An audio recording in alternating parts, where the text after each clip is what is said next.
Welcome to the Nerdstalgic podcast with your host, the Ginger Bookworm. Nerdstalgic with the Ginger Bookworm. Nerdstalgic with the Ginger Bookworm. Howdy folks, and welcome back to another fantastic Nerdstalgic podcast. Hope you're all doing well. Hope you're all doing good. I am your host, Luke, as always. I haven't changed my name just yet. I'm still Luke. Still same old boring Luke. Or you can call me Lucas, but don't because I'll kill you. Joking. But I hope you're all doing well. Hope you're all good. And on today's episode is going to be another So I Finally topic. I haven't explained that topic in a long while, so I'm just going to take a little bit of time here to explain it, just in case we've got any new listeners, any new followers and all that jazz. So basically, So I Finally is a little sub-series that I've been doing for a while now, and the basic concept behind it is that I go back and I play games, I watch movies, TV shows, or books that I haven't experienced or like came out when I was younger, wanted to experience them then, never got the chance. So now that I'm an adult, when I've got adult money, I can go back, buy them, watch them, play them, enjoy them, and talk to you about them, about my experiences.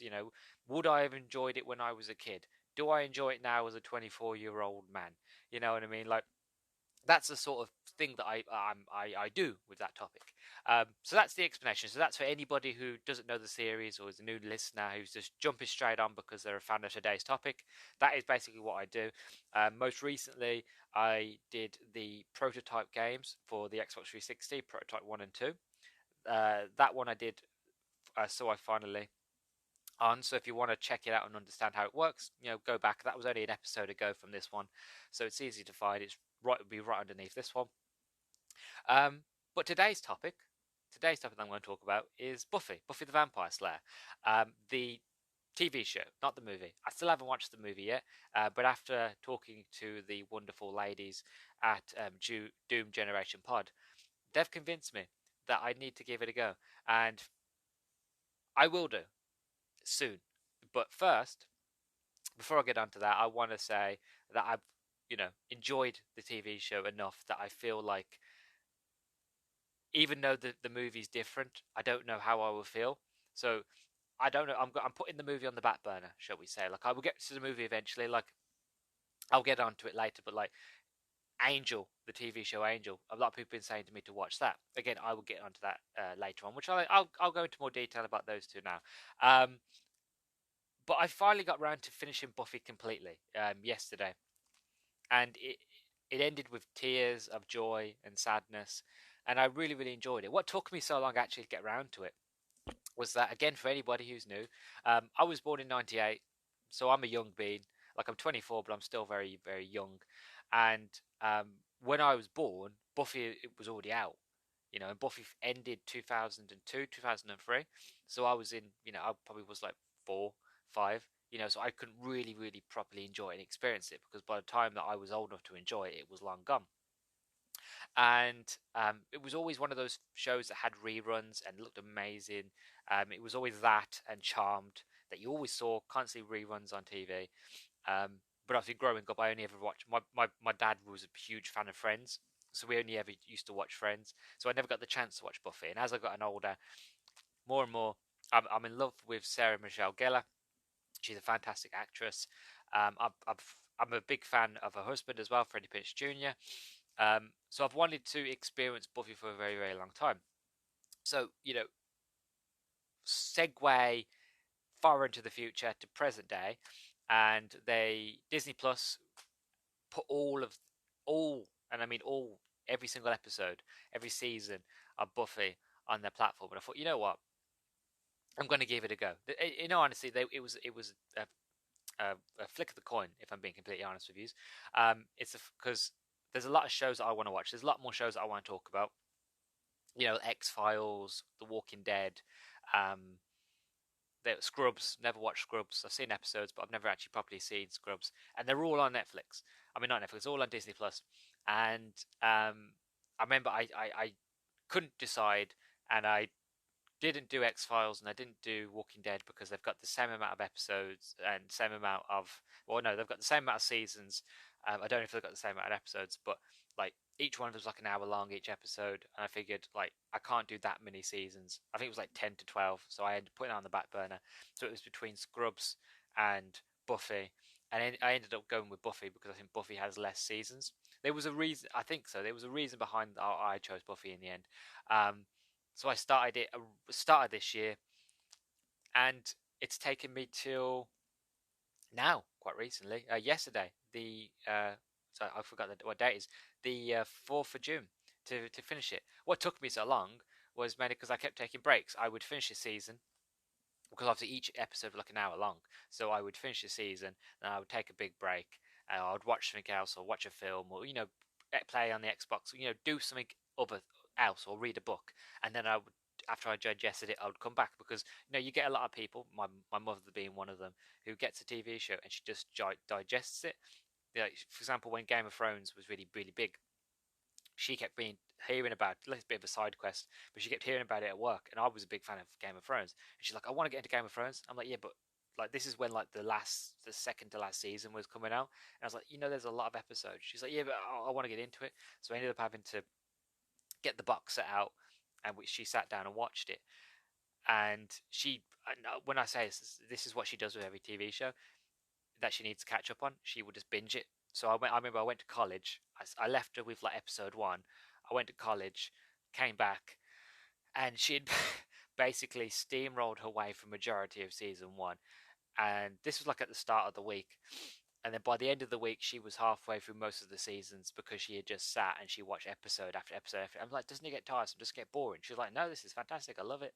You know, I want to keep going. So that's what my mum does. And I know a lot of other people that does that as well. That just watches a show and just steamrolls through it. I can't do that. I can watch, even if I like the show, even if it's a show that I'm really, really enjoying, even I will be like, okay, I've watched say like 3 to 4 episodes. I'm going to step back. I'm going to take a break. Going to go do something else because the way I am, I like to be productive. I like to do something. I see watching TV and movies and stuff like that as productive as long as in small doses. So again, even if it's a show that I'm doing, I'll happily sit there and watch 3 to 4 episodes of a show. I'll turn it off, even if there's a cliffhanger. I'll turn it off, and I'll go read a book. I'll go play Xbox. I'll go record a podcast. I will go do something else with myself, and then maybe I'll come back within like 2 to 3 hours, or the next day, or the day after that. So that's what's taken me so long to really just finish it all. If I'm being honest, I would have finished the show seasons a lot sooner if I had just binged it. If I'm being completely honest. But that being said, overall, I enjoyed it, and I'll get onto my thoughts in a minute. But I really really enjoyed this show. Like I'm glad that I finally got round to it, to watching it. Like I really enjoy it. Buffy is such an amazing character. Like I'll be completely honest, and I'll be completely blunt right now. I have a thing for strong, powerful female archetypes, female women. I have a thing for strong, powerful women. I don't know what it is. I've just always been attracted to very powerful, strong women. And then just to see Buffy kick ass and just be the leader and to be strong and to be powerful, like yes, she's beautiful, but there's more than just the beauty on top of that. There's the kindness, there's the heart, there's the soul, there's just the strength. You know what I mean? There's the real, true human emotion underneath. Like yes, I am the Slayer, but there's a human underneath it. Like I'll go into more detail again later on, but it was fantastic. I really really enjoyed this show. But I'll get onto my overall feelings now. So that's the introduction of me watching Buffy. Stick around because I'm going to go a bit more deeper into it. So let's get into it, shall we?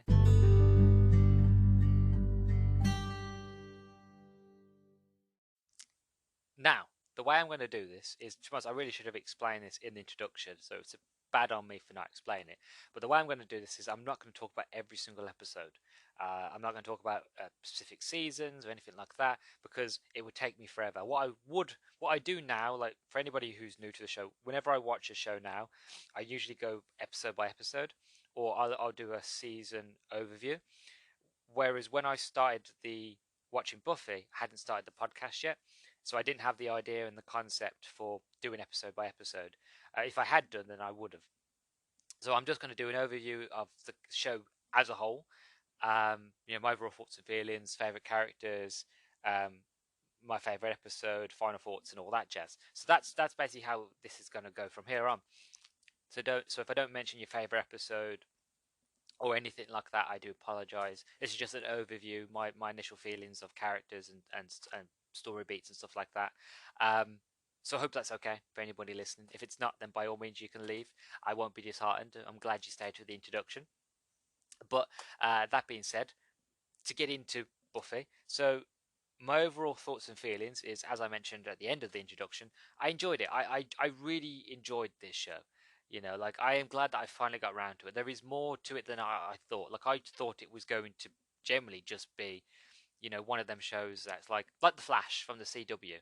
You know, as the story goes on through each season, Buffy is the strongest she's ever been, and then the new threat comes in, and then she's powerless, and then she's got to go for the whole season fighting demons, getting stronger, and by the end of it, strong enough to kill the next bad guy, and then the next season's going to be a new bad guy that's even stronger, and blah blah blah blah. That's what I assumed because that's all I really knew from watching like trailers and episodes here and there. When growing up, was just a girl who beats the crap out of demons and vampires. But when I got around to watching it, like I said, it's a lot more deeper than that. Buffy is a lot deeper than that. All the other characters are a lot deeper than that. Yes, on the surface they're archetypes. The nerd, the pretty girl cheerleader, the bad boy, the British genius, the comedian, best sidekick, best friend. You know what I mean? Like on the surface, they have those sort of archetypes. But then when you get really into the characters, you get really into the story, you actually realize there's actually a lot more to them than that. And there's a lot more to the story than just killing demons. There's a lot more to the story than just, um, you know, Buffy slaying vampires. It's a lot deeper. I won't go into major spoilers, but I just really feel like this show is a lot deeper. And like straight away from like the first episode, I was like, I'm hooked. Like it just got me. Like there was no build up. It was as soon as granted, like it was the late '90s, so the practical effects weren't great. And I'll be honest, season by season, the practical effects got better. But even so, it was just for what it was. I enjoyed it. I loved the old '90s aesthetic of it. As you go through the '90s, and when you got into the 2000s, how technology got better, and so did people change, outfits change, way people talk, and so the aesthetic was nostalgic as well. Seeing all these actors that I haven't seen on TV in years, but they were really famous during the early 2000s and the late 90s was great in nostalgia as well. Like it was really great. Like one episode, I think it was season 3 or season 4, where Buffy goes to, I think Buffy starts college, and I forgot his name now. The guy that plays Mandalorian. Oh God, one second. I just googled it. I just had to pause and Google it. It was Pedro Pascal, but he shows up in like one of the first episodes of season 4, and he's so young, and I was like, "That's not. It is. It's little Pedro. It's little Pedro Pascal." It was just amazing to see him. And he was only in it for like a bit. Like he was there and he was gone, but you could just see the talent that was irradiating off him. It was fantastic.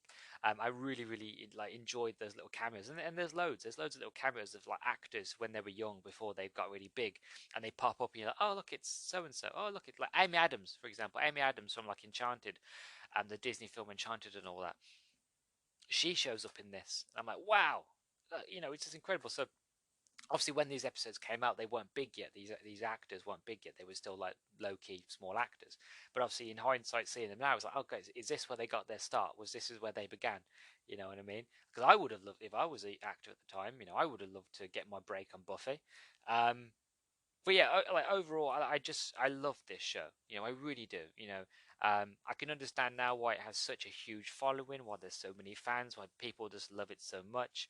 I just generally enjoyed it so much because it's just one of them shows that on the surface you like going in as I did, thinking it's just going to be battling demons and vampires. And don't get me wrong, they do that, and it's fantastic, and I enjoy it, and the practical effects are so interesting and cool. You know, And when the demons are not some of them are, but some of them are more than just one note. There's more to them. They're a lot deeper, even if they're only there for one episode or a few episodes.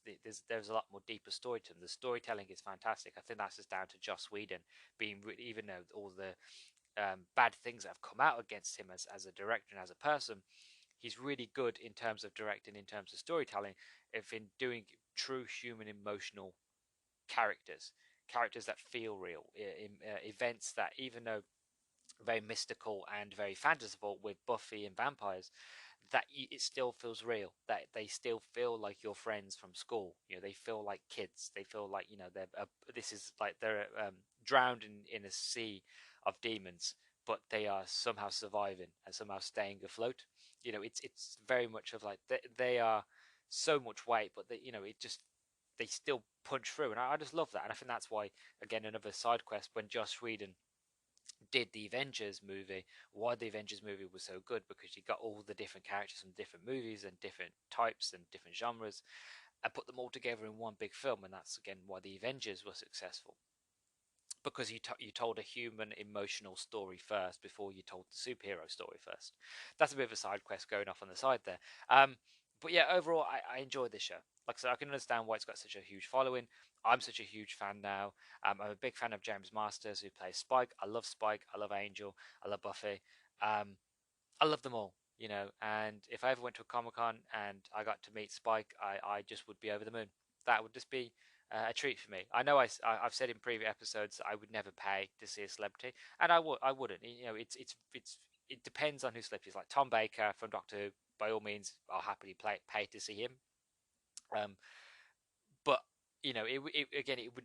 I don't think I would pay to see James Masters, the guy who plays Spike.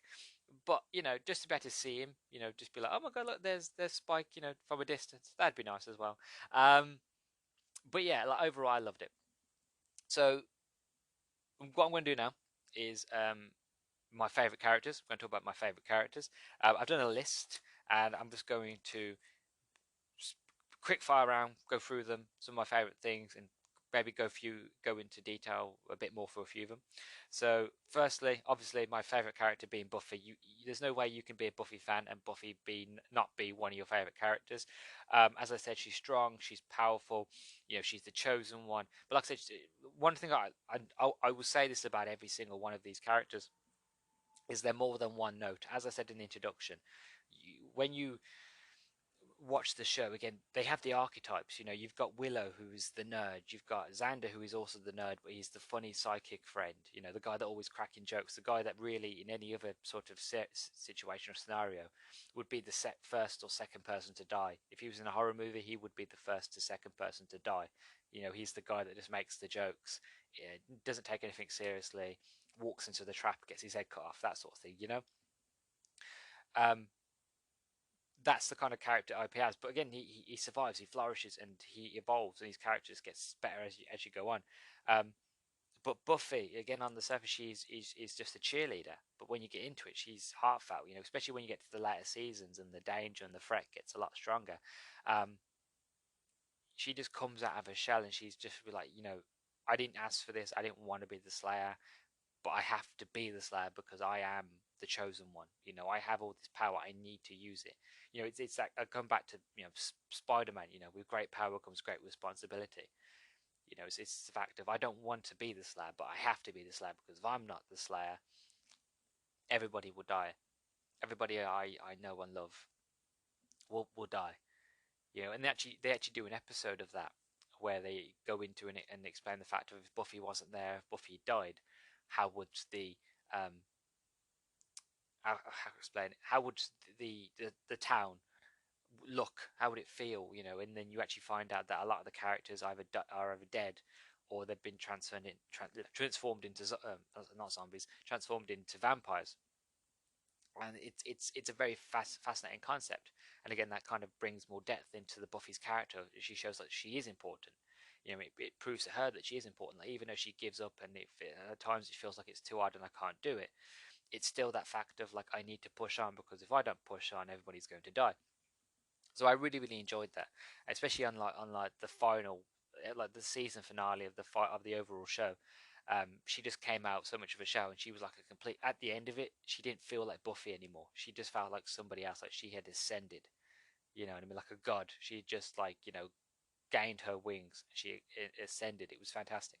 Um, Second favorite character is Spike. I'm in love with Spike. I love Spike the first time he ever showed up when he like crashed his car into a park, and like the first time you ever see him, and he gets out, all draped in leather, alcohol bottles falling out all around him, and straight away I was like, I'm gonna like this guy, and I do. I fell in love with him straight away. He's deadly, he's funny, but again, he's a lot more deeper and more one note than what you give him. Again, you look at him, you just see a bad boy, and he is a bad boy, but you get into deeper and you realize actually Spike is there's a lot more to him. you know um, you actually find out that his name was William, and that he was a poet living in England, and that all of his life he lived with his mother because his mother wasn't very well, and everybody else just kind of shunned him, pushed him to one side, and then the one time he gets the courage to tell the girl that he loves her, and tells her a poem.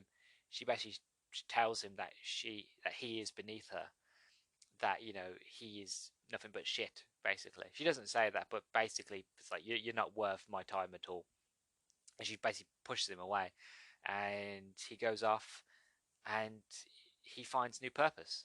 He finds um, Drusilla, Drew, who's another fantastic character. I love Drew, and gets transformed into a vampire, and from there he sort of lives his new life of freedom and power and youth and strength, and becomes Spike as we know him. And it's incredible to go on that journey with him to learn all that, but also his relationship with Buffy, how it goes from being Buffy, like I want her dead, I want to kill her, like I can't stand her, to eventually being like I love her, I'm obsessed with her, like I need her, but she doesn't love me, but I love her, like I would literally, like, kind of like, I hate to do it, but like kind of like Twilight, where you've got like Jacob imprints on Renesmee. It's that sort of thing. Spike kind of imprints on her in a way. Like he doesn't, but like it's emotional imprint where he loves her so much that no matter what she does to him, no matter what she says to him, no matter how she treats him, he's stuck because he loves her no matter what. And there are times where I not just emphasize with him, but I feel like me and Spike are two of the same coin. Like I feel like a connection to him because I've been there myself. I've been in love with somebody so hard and so much that I want them, but they don't want me. You know what I mean? Like I know that. Yeah, I'm not really going to get into it because I end up getting emotional. But I've been in that situation where you've loved somebody so much and they don't love you back, or you love them but you just can't be with them because situation and so on and so forth. um, but you can't help who you love, you can't help who your heart imprints on. You know what I mean? You just sometimes you meet certain people and your heart just sort of imprints, or you just get a twinge and you know that they're the one, and you know that they're the one for you, but you also realize that it's not meant to be. So you try to move on, but you can't because you'll always have them in your mind. I've been there. It's not a nice or great feeling. So whenever he was going through the emotions, and whenever Buffy was using him or teasing him or leading him on, I felt it. It hurts. You know what I mean? It's one of those things where it's just like I understand. So on that level, I could connect to Spike completely because I'd been there. I've been through it. It sucks. You know what I mean? Um, so I understood and Spike a lot more when that started to come out, and I realized how actually Spike puts on the act of being a bad boy. He puts on the act of being I don't give a shit, fuck everything. There's a lot more to him, and when you learn there's a lot more to him, you realize he is just a big softy. That he wants to be redeemable, like he wants a reason to do it. But in all these years that he's lived, he's been around the wrong crowd, he's been around the wrong people, and he just was never given the chance to be anything other than a monster. And then when he meets Buffy and he falls in love with Buffy, he realizes that Buffy doesn't see him as a monster. She sees him as a man, and for him that's enough, you know. Um, and that's quite beautiful, quite lovely. So I quite like that one. Um, next is Xander. Xander's another character who I feel very much like akin to. Like if I was in this situation, I feel like I would be Xander. I would be that guy who um, is constantly making jokes, constantly making nerdy references, constantly just not taking the piss, but like just sort of trying to lighten everybody's moods up by just making jokes. Even if I'm nervous and scared out of my head, I would still be trying my best to lighten the mood, make people laugh, being like, well, on the upside, or make us some sort of nerdy reference or something like that you know so that would be me. I would be that sort of nerdy sidekick that would probably die in the first or second act, but he doesn't. Xander doesn't die. He survives all the way to the end, which is great. But I am very much a Xander. When I saw that character, I was like, yeah, that would be me. I would be the Xander. Again, Xander's again another one of those characters who again puts on the top of him being a very nerdy, very sort of reference sort of guy. Um, but then again, you get to know him and you realize that Xander is very strong. He's very loyal. Um, he's loyal. I think that's probably the most important part about him. He's just loyal. He's loyal to Buffy. He's loyal to Willow. He will do anything for them, no matter what it is. He will be there. He's just the loyal best friend. And I'll be completely honest. If it wasn't for Angel, and if Spike wasn't there, or even Riley, um, these are love interests of Buffy. If you don't know, if it wasn't for them, I generally think that Buffy probably would have got with Xander. And I think she probably would have been happy with Xander, even though Xander had Anya. Um, I still think that even if he never met Anya, that Xander and Buffy would have been very happy and good together. But it didn't happen. But it would have been nice, and I feel like it would have been good if it did. Um, Next is Giles. I love him not just because he's British, but again, I feel like I'm Giles as well. I am that guy, that the nerdy Brit who wears glasses, who reads loads of books, and I am that again. I am that kind of guy who sits there and goes, well, actually, in the book, I am that guy. I hate to admit that I'm that guy, but I am that guy who watches a film and be like, well, actually, in the book, this doesn't happen. You know. Also, but the fact I'm this guy that's constantly referencing books and recommending people to read certain books, or just recommending people to read in general. That there's certain parts in the show where they get a computer. Like obviously, computers we know as hindsight computers what they are, what they can do. But in the late '90s, computers were like a new thing, especially to have a computer in your school was a very big thing. And when the computers started to come in, even Giles was like, "This is not like you don't go online to research. You go to the library to research. You pick up a book and you open it and you read it. That's research. Like well, actually, it's a lot faster and easier if we do it on a computer." And it's very much where it's like, yeah, but a book, and that's me now. Even now with a book, like granted, Google is fantastic, and don't get me wrong, I'm not saying I don't use Google and all that to research, but there is a sort of part of me in the back of my brain where it's like, well, you could just go down to the library. Yes, it would take longer, but it's an excuse to go to the library. It's the excuse to be surrounded by things that you love, books. You know what I mean? So, there are times where I feel like Giles. Like there are many characters in this show where their archetypes feel so genuine and so real that you can just instantly just connect and emote to them. You can just feel them, because for everybody who's ever loved somebody but couldn't be with them. I'm sure there's not just me. I'm sure there's tons of people out there who've been in that situation and can relate to Spike. There are loads of people who, like Buffy, probably not in terms of slaying demons and vampires, but like Buffy, have felt overwhelming weight, but they have to be strong and they have to be stable and have to be the leader, you know, to help everybody else, to be that pillar of strength, so that everything else gets held up above them. Many people have been in that situation. Same with Xander, being having to be loyal, having to be a good friend, having to be there no matter what. I will always be there because I am your friend. You know, there's loads of different situations with these characters that you feel like you've either done that at one stage in your life, or you will do that in one stage of your life, or you are at that stage in your life. You know what I mean? So they just feel real, even though the vampires, as far as I know, don't exist. But you just feel like it has happened. You feel like these characters are real. You know, it gets to the point where like it doesn't feel like a TV show. It just feels like, you know, a true saga of an events that happened. I know it sounds crazy, sounds silly, but this is how well the characters are written. You know, we're coming back to Giles, he just feels like a real character. Like I feel like I've met a Giles. I feel like I am a Giles. You know what I mean? Somebody who's just so affectionate about books, about learning, and you know, he's also feels like he's quite brave and loyal to his friends. You know, we'll have those sort of feelings that's what we feel like we are. So it's nice. To quickly wrap up the two final ones. So you've got Willow and Angel.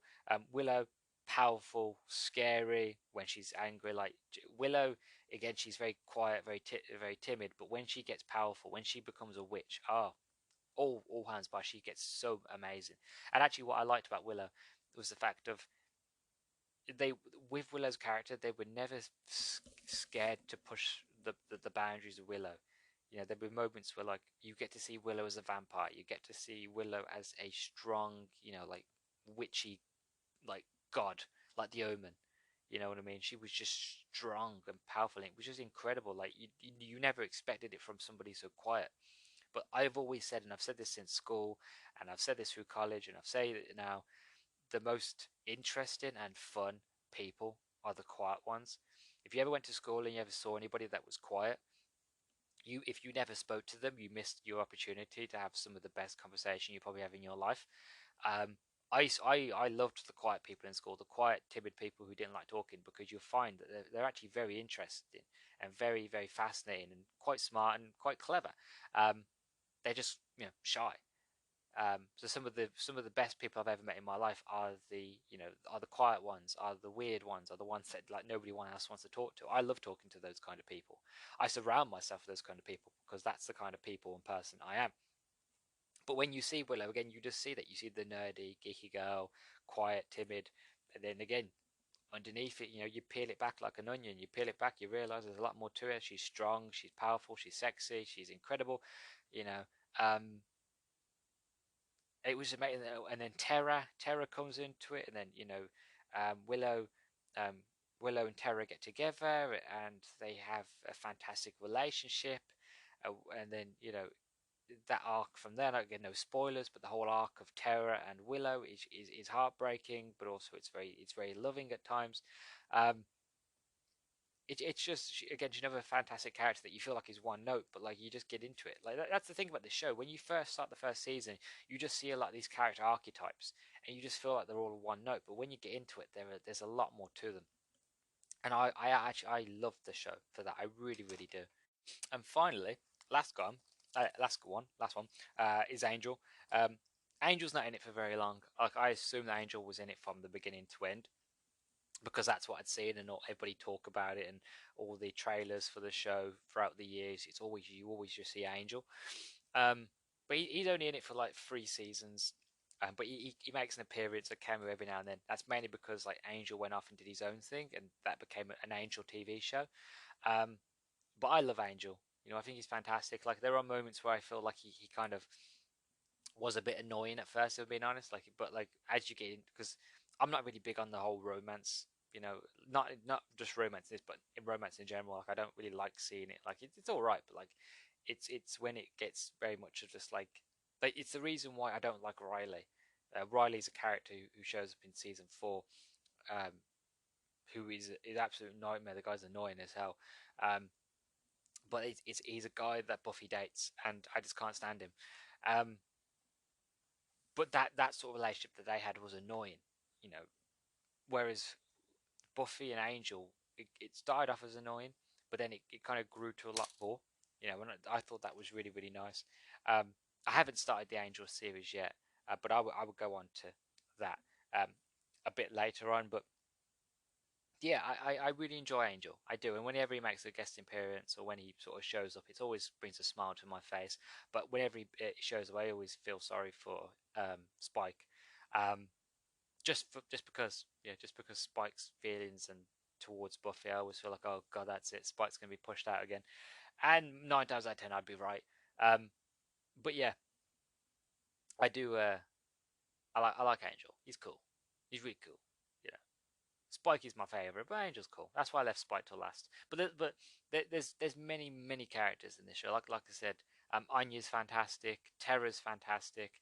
Um, Even some of the nerds, they have like a Revenge of the Nerds. Like, Andrew, you don't really meet him till the sort of final 2 seasons, but Andrew's quite funny and interesting. Um, so there's a lot of great characters in this show.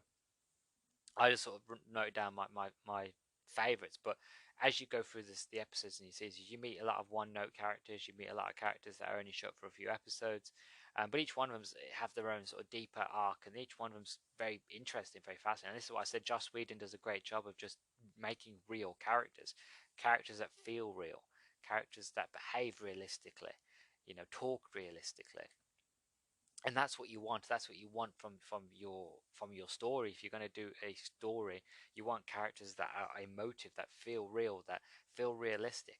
Doesn't matter what the situation or context that they're in. If they feel realistic, then the watcher, the um, audience will then grow an attachment. They will grow an emotion towards said characters and enjoy it and follow on the story with it. And you have to nail it. If you don't nail it, that's when people just start watching, and that's where TV shows don't succeed. Now, that's not always true. There are some times where you have fantastic characters, but the show doesn't get good ratings, and it gets cancelled. But sometimes, if you can nail it and you can get good word of mouth, then you can keep longevity of a show. And I'm glad Buffy managed to get that longevity, it ended on a cliffhanger. It just ended, but it was an ending that I wasn't pissed off at. Usually like that would be an ending where I'd be like, oh my god, really? But it was an ending where I was like, you know what? That's satisfactory. I'm fine with the ending. I'm happy with the ending. Um, but I will get on to that bit at the end. But now on to, because we're at 27 minutes and 30 seconds now, so I'm going to do a second segment, give myself a break and have a drink of water, getting a bit of a dry throat, and I'll be back after this bit.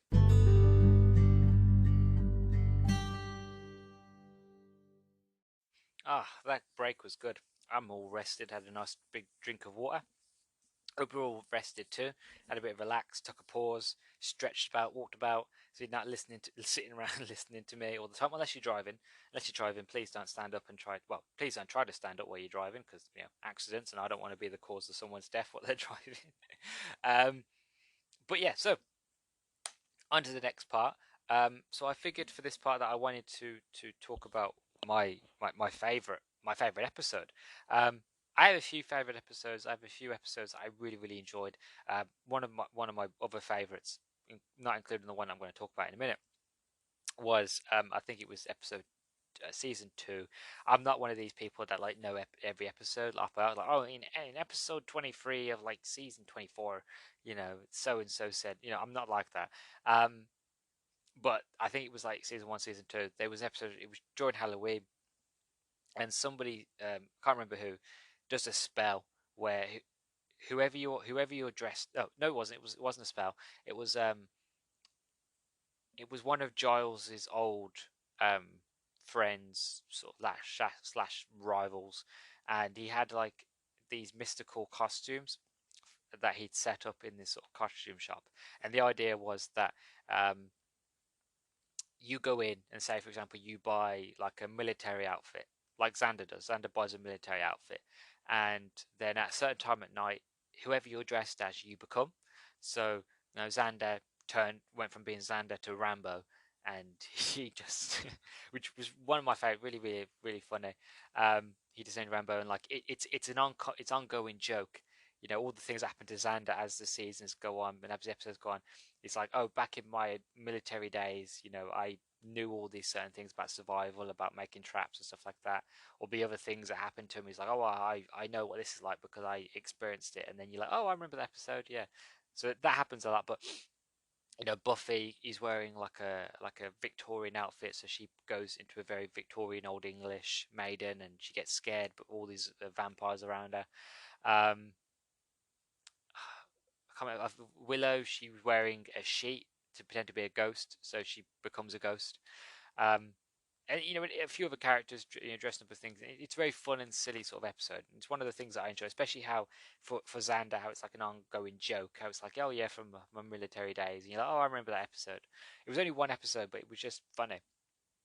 But my favorite episode, and it was one that took me by surprise, and that I didn't realize was on, because like when Buffy would be on, sometimes I'd do something else. I'd be watching and paying attention, but I'd be doing something else. I'd be cleaning the house, or I'd be reading a bit or making notes for like a podcast episode or something. And I thought I'll just put it on. Won't pay attention. Won't sort of Well, I will pay attention, but like I'll just sort of do something. It'll be background noise because I had a backlog and I needed to kind of get through it so I can sort of what's the word I'm looking for? Um, get onto other things that I needed to do as well. So I put it on, and also I hear singing. I'm like, singing, that makes sense. Like, did the TV did the TV go wrong? Like, did the dog step on the button and change the channel or something? And then I look over and they're singing. The characters in the show are singing very well, singing great songs. I'm like, hold on a second. I was like, is this a musical episode? And it was, and I don't know what it is. Shows that go on for a certain amount of time, they have to do a musical episode. You always see it, like the Community, another show of mine that I really really enjoy. Community did a sort of musical show, and I'm sure there's many other shows that do musical shows as well, episodes as well. But this one was just great. It's called Once More with Feeling, and honestly, it has some of the greatest storytelling in music ever. You've got Under Your Spell that Terra sings to Willow. It's kind of funny how it ends. It made me chuckle because I couldn't believe they went that far with it. Because not just the song, because when you hear what she's singing, it's quite beautiful, and then when you actually visually see what they start to do while she's singing that song, it's quite funny. And whenever it gets to the end of that song, I always giggle because I have that image of what happened in the show in my mind. I won't spoil it, but check out the episode, or if you've seen the episode, you know what I'm talking about. But Under Your Spell is a very beautiful song. Buffy starts singing about how she touched the fire, and it explains the fact of what happened to her in the prior season, at the end of the last season, and she doesn't. Something feels wrong. Like, again, I don't want to spoil it for her because that's quite integral to sort of the Buffy character and the Buffy story. And if you haven't seen the show, I won't spoil it. But even though I know it's an old show, but I don't like spoiling things with people. But the songs that she sings are very integral to what happens in the prior seasons, as well as also some of the songs that are sung don't have sort of any sort of reference until the future. They sing the songs, and those sort of things they sing about don't come up until later on in the season, or in the season after. So I quite like that foreshadowing, the whole singing the song. Everything's gravy now, but everything's not going to be gravy soon.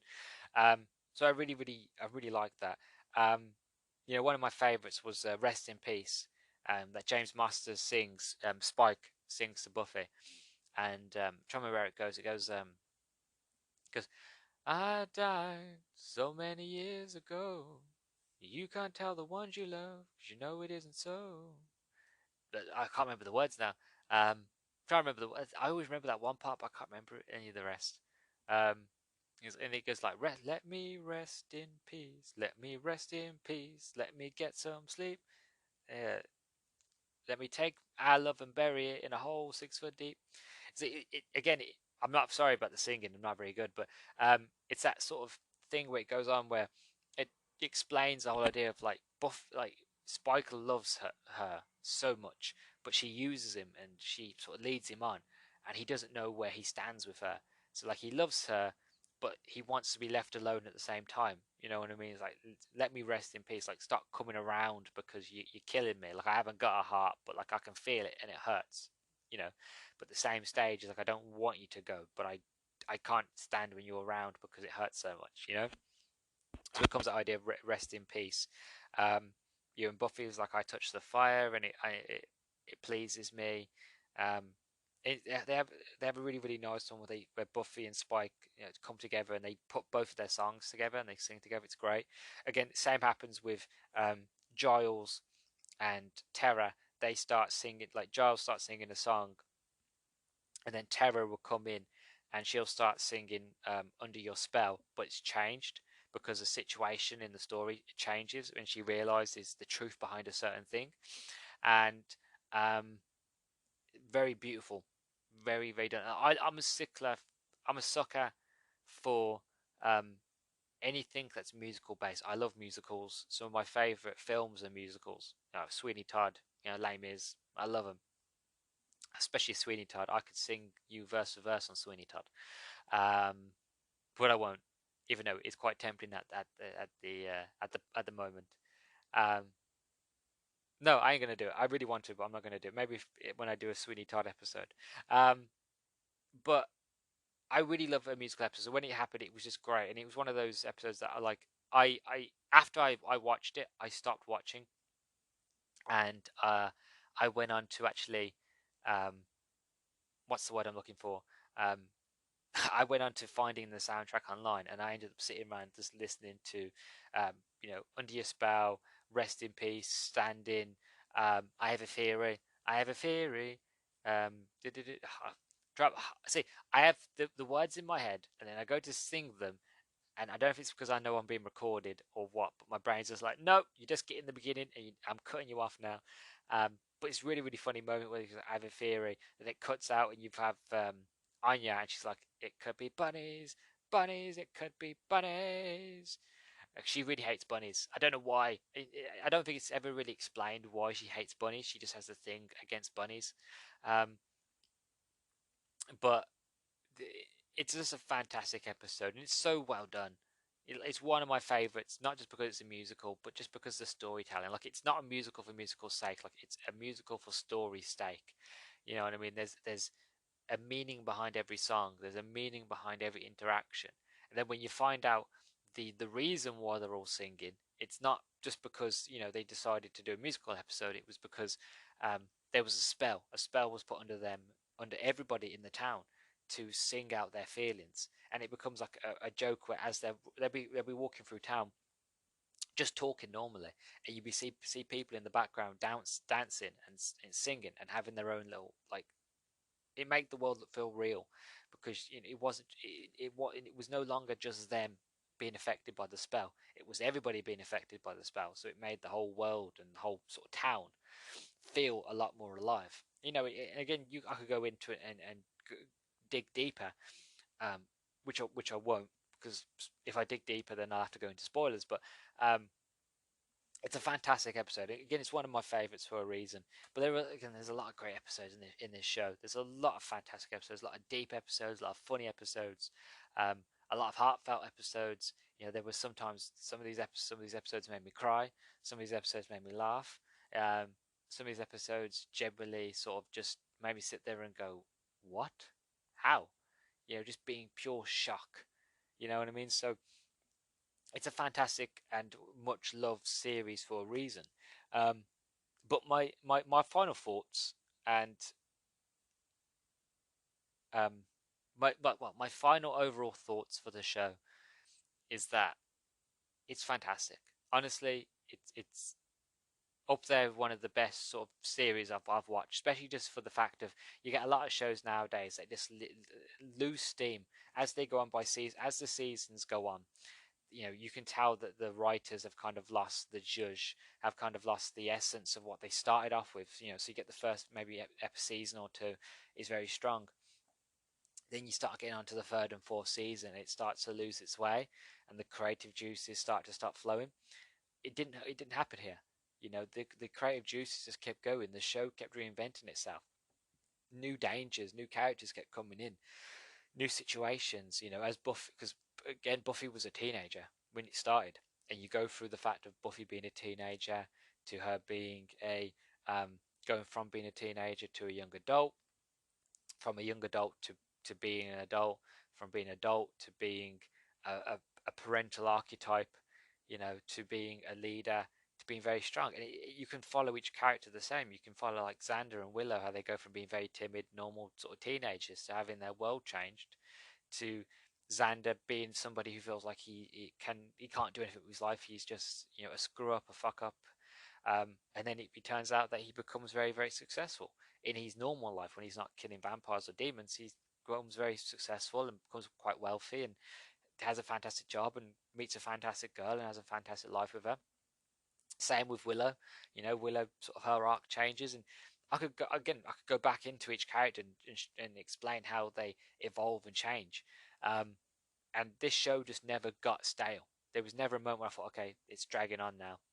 The only time I ever felt like this show kind of was going slowly was when they introduced um, Buffy's sister into it.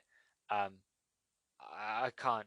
I just I know why she's there, but she's so annoying.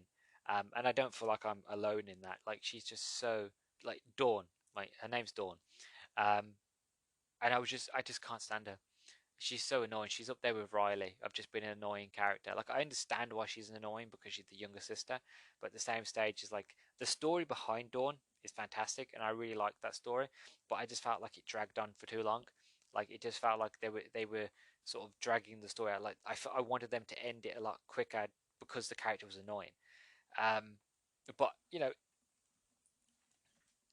that was the choice that they made. But that was the only time I ever felt like the show was just going slowly. But even then, I never felt like the show was going stale because there was always something new. There was, again, like the new characters or new storylines or storylines that involve characters that you didn't even know were still around. There was one episode that came out of nowhere where an old character, a nerd in school called Jonathan, who was very nerdy in school. Nobody really knew he was a joke. He was a side character. He was a background character. He wasn't a character anybody ever took seriously. And then he had his own full episode just out of nowhere. You know what I mean? About him being basically like a really rich, successful James Bond sort of character. You're like, where did this come from? And then when you get to the end of that story, and you realize the reasons behind it. You're like, makes sense now. But it's one of those sort of things where like you was constantly kept on your toes. So like my overall final thoughts of the show is the fact of I loved it. I thought it was fantastic. It was incredible. Like one of the best shows I've ever seen. Um, I highly recommend it to anybody who hasn't watched Buffy just to go out and try it. I feel like an idiot because it took me this long to try it. But I'm glad that I finally got around to it and I enjoyed it. I've been told by the ladies at Doom Generation and at Cast and Views and a few other friends of mine that I've spoken to, they've all said the same thing, which is basically like if you want to find out what happens next after the end of how the show ends, which I'll get onto the end in a minute. Um, you've got to read the comic books. The comic books expand the story. The comic books are seen as canon. They're seen as like the season 8, 9, and 10. So one day I'll get around to reading the comic books to really flush out the story. I have heard hints that they're going to do a Buffy reboot or um, sequel, sort of like like a soft reboot, like have the same characters but just like do Buffy but now, you know. And I don't know if Sarah Michelle Gellar is going to come back or any of the other characters are going to reprise their old roles. Um, but I've heard rumblings that Buffy might make a return, and if it does, I'll give it a go. Will it be? Well, I don't want to judge it now and say it might or might not be as good as the last one, but I hope. But if characters come back and they reprise their roles, and we have a new set of characters, as well as the old, like, that's fine. But if we just bring in like characters as like new actors, but old characters, so like bringing a new Xander, bringing a new Buffy, bringing a new Willow, I just don't think it would work. But I'm what's the word I'm looking for? I am excited to see what they do. You know, um, but the comic books are something that I want to try eventually. Angel, that TV show, like I know you meant to watch Angel in tandem with Buffy, because when season 3 ends and season 4 starts, you watch season 4, then you watch season 1 of Angel, then you watch season 5 of Buffy, then you watch season 2 of Angel, because they work.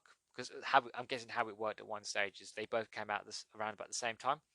Well, say at the same time. They were on around at the same time. So you'd watch all of Buffy, then Buffy would end for the year, and then you would watch Angel, and then I'm guessing the year after you would watch um, Buffy again, and then you'd watch Angel, a couple months later, and you'd do that by year, which I was going to do, but like I wanted to finish Buffy.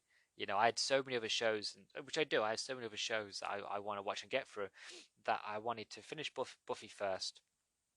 Then once I was done with Buffy, then I was going to go back to Angel. So I will go back to Angel. I watch Angel's show. It probably won't be anytime soon. More than likely, if I'm being honest, it will probably be around the winter times. So I'm looking at October, November, December. Um, Around then, I will get around to watching Angel and hopefully get it finished. You know, for next year. So don't expect anything new from there. But I look forward to it. Like I said, I like Angel. I like his character. I like whenever he used to make appearances. I've been told Buffy makes an appearances on the Angel show, and that Spike makes an appearance, and that characters that showed up in um, the seasons, uh, some Buffy seasons make a long sort of long stay, shall we say? Like they stay. The characters that were in Buffy then turn up in Angel and sort of carry on their story there. So I look forward to seeing old characters again, and Spike makes a return, so I look forward to seeing Spike again. Um, so that's going to be fun. But as for the sort of cliffhanger of this show, again, I won't go into spoilers, but to go into a little bit more detail, a bit more context, how it ends is quite nice. It's one of those. It's an ending that feels like that would be the ending of any of a normal season. That would be an ending of any of the other seasons, and that the next episode would just be the continuation. That's just how it felt, because it felt like so abrupt of an ending.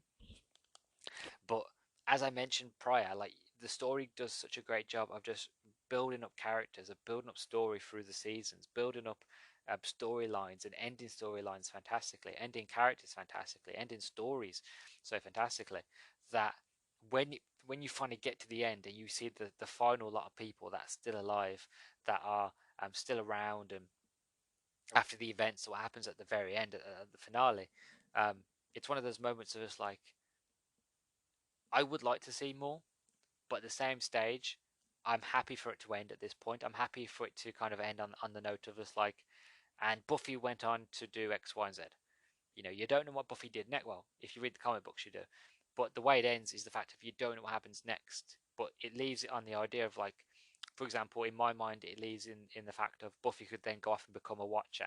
That Buffy could go off and become a teacher. She goes around the whole of America and the whole of the world, teaching finding other Slayers and teaching them to become the chosen one. You know what I mean? Um, or even just the fact of, Buffy then goes, well, I'm going to retire. And then, Giles or Xander or Willow then goes off and teaches other people, or, things like that. Like, it leaves it open where it's like, I can see where the characters are going. Like, I can get a mental image of, like, where I think each character might want to go after this. Who will stay, who will go their own way, who will stay beside Buffy's side. And that's great. That's what you want from an ending. You want an ending that, even though it ends so abruptly, you want to feel like, yeah, I know where the characters are going to go. Like, I don't need to see it. Like, I'd love to see it, but I don't need to see it, because I can see it in my mind where each character is going to go, because I've had so much of a build up from every single episode, that where I know each character quite well, where I know where each character will go. So I like that. I think that's a great way to end it, you know. And if I am right, and I am hearing correctly, they are making another Buffy show. That if they follow it on, if they do like a sequel, or they do, if they set it in like the modern times, years later, all the characters are a lot older, a lot more mature. Buffy's a lot more older and mature. Same with Xander and Willow and Giles and so on and so forth. If they do it like that as a continuation, where Buffy is now, where Slayers are now, and how it all works, then definitely, top marks from me. I'll happily watch it. If it's a reboot, you probably won't get me watching it straight away. I'll probably wait till the season's over, then I'll catch up. Like, it's mainly because I've not just because I recently finished Buffy, and it's still quite fresh in my mind, unlike most fans. But also the fact of, I just don't think I could watch a show with new characters pretending to be characters I already quite know quite well and love. Um, But I hope it's a continuation story. That's what I hope for. I hope it's just a continuation of, like, set. What is it now? More than 15 years or so since it ended. I think it ended 2003, 2004. So yeah, about I don't. Oh, got my math about 9. Oh God. No, I'm not going to do it. I'm not going to embarrass myself for doing maths. I know I'm terrible at maths. I've got dyscalculia. I'm not very good at maths, so I'm not going to sit here and be like, oh, I know the answer because I'm clever. But no, I don't. But I'm sure people listen to this a lot more clever than me, and they can work it out in their heads. And if that's whatever number you're thinking of, that's probably right.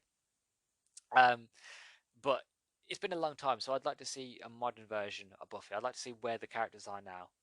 Was my mind's eye right? Where I feel like when my mind was like, this is where each character is going to go from here on. This is what Buffy's going to do. This is what Willow and Giles and Xander. This is where they're going to go, and this is what they're going to do. Would that happen? That's what I was thinking in my mind's eye. So it'd be nice to see if I was right or if I was wrong. Again, I'm not a writer on the show, so for all I know, they could be like, no, you were completely wrong, and these characters, didn't do anything. They just sat on their ass for years until they needed to come back out of retirement and kick ass one more time. I don't know, whatever they decide to do, but that's it. So that's my thoughts and feelings on Buffy. I loved it. I enjoyed it. Stick around for the end, shall we? Oh, shall we? Yeah, let's get into it. Come on, come to the end with me.